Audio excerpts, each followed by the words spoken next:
Demikian hidupku mau mengasihimu, Yesus, Engkau baik bagiku.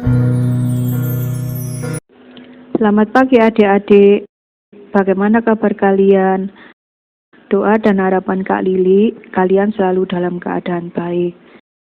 Hari ini kita akan belajar tentang cerita yang sangat luar biasa yang dapat kita contoh atau kita teladani. Ayo, sekarang kalian ambil Alkitab dan buka di Yohanes 12 ayat 1-8. Buka di Yohanes 12 ayat 1-8. Kak Lili akan bacakan dan kalian simak, atau kalian ikut membaca juga boleh. Mulai ya, 1, 2, 3. Yohanes 12 ayat 1-8. Yesus diurapi di Betania.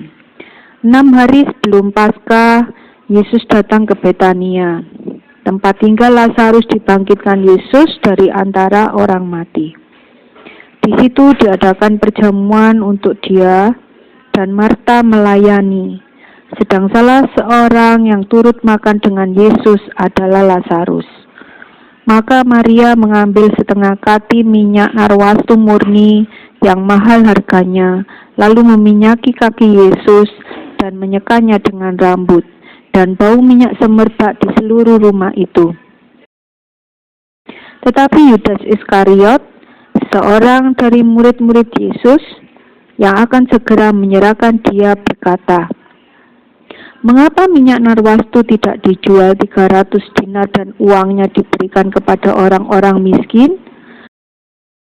Hal itu dikatakannya bukan karena ia memperhatikan nasib orang-orang miskin, melainkan karena ia adalah seorang pencuri. Ia sering mengambil uang yang disimpan dalam kas yang dipegangnya. Maka kata Yesus, "Biarkanlah dia melakukan hal ini mengingat hari penguburanku. Karena orang-orang miskin selalu ada pada kamu, tetapi aku tidak akan selalu ada pada kamu." Nah, pertanyaan kakak, apa kalian tahu arti diurapi? Diurapi berasal dari kata dasar urap, yang artinya diolesi, atau diboreh, atau dilumasi. Adik-adik, dalam cerita ini ada 2 hal yang dilakukan. Yang pertama, Maria mengurapi kaki Yesus dengan minyak narwastu yang mahal, sekati atau seliter dengan rambutnya. Yang kedua, Yudas Iskariot, murid Yesus, meminta minyak narwastu itu dijual 300 dinar dan uangnya dibagi ke orang miskin. Kalian tahu 1 dinar sama dengan 1 kali upah bekerja. Kalau 1 kali upahnya 150.000, coba kalian hitung dikalikan 300 dinar, yaitu 45 juta uang sekarang. Wow, banyak sekali bukan? Menurut kalian, 2 sikap ini sama-sama baik bukan? Tetapi tidak menurut pandangan Tuhan. Tuhan membiarkan Maria melakukan itu. Mengapa Maria menggunakan minyak narwastu yang mahal dan hanya dipakai untuk menyekah kaki Yesus? Mengapa tidak ditabung saja uangnya untuk dirinya sendiri? Di hati dan pikiran Maria adalah Maria sangat mengasihi dan menghormati Yesus. Maria melakukan itu sebagai ucapan syukur, di mana Maria mengingat Lazarus yang dikubur selama 4 hari telah dibangkitkan oleh Yesus. Maria juga banyak mendengar firman Tuhan, mendengar perkataan-perkataan Yesus. Maria tidak pernah hitung-hitungan atau pelit untuk diberikan pada Yesus, karena Maria tahu tidak akan ada lagi kesempatan bersama-sama Yesus, karena Tuhan Yesus akan diserahkan untuk disalib. Jadi Maria benar-benar mengutamakan Yesus.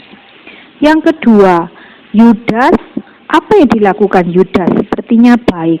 tetapi sebenarnya dalam hati dan pikirannya adalah ingin mencuri uang itu. Kalian ingat bukan siapa Yudas Iskariot? Yudaslah yang akan mengkhianati Yesus. Yudas adalah seorang pencuri. Nah, adik-adik, terkadang kita hitung-hitungan ya saat mengasihi Tuhan. Kita malas ke gereja karena ada acara rekreasi dengan keluarga. Kita lebih senang menonton TV daripada membaca Alkitab. Kita lebih mengutamakan main HP daripada berdoa. Dan masih banyak lagi yang kita utamakan di dalam hidup kita. Kita tidak pernah mengutamakan Tuhan. Seharusnya kita meneladani Maria. Dia banyak mendengar firman Tuhan. Maria sungguh-sungguh mengasihi Allah. Maria tahu bahwa Yesus adalah Allah yang berkuasa, bahwa Yesus adalah Allah yang memberi hidup kekal, dan Yesus adalah penebus dosa dan memberi keselamatan.